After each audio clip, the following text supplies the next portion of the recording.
He's the man in charge of our foreign policy, yet no one seems to know where Tom Donilon was the night 4 Americans were killed in Benghazi. Why is that? We'll investigate next.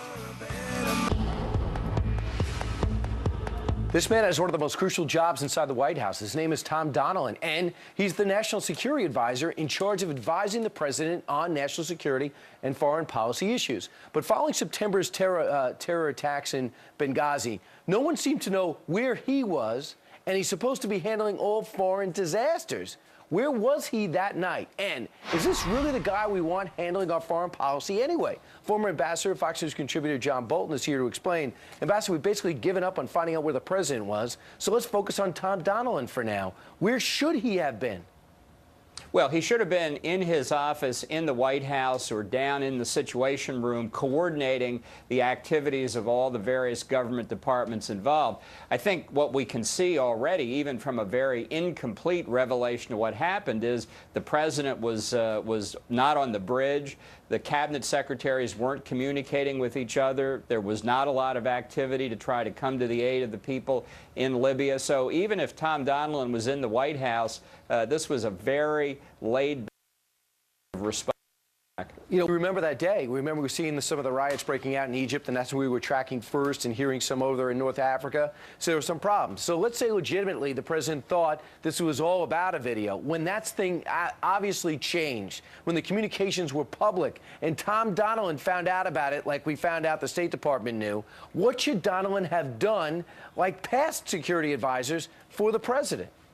Well, it should have been all hands on deck, and it should have started well before the attack in Benghazi, precisely as you say, because there were demonstrations in Cairo, in Tunis, potentially other cities in the Middle East. Whatever the cause, Americans could be at risk, official Americans, private citizens.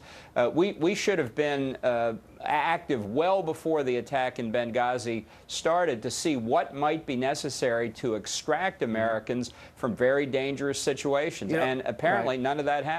You know, Ambassador, it seems as though Tom Donilon was over his head, according to many Obama insiders who have since left the White House. Who is he, and is he qualified to have this post?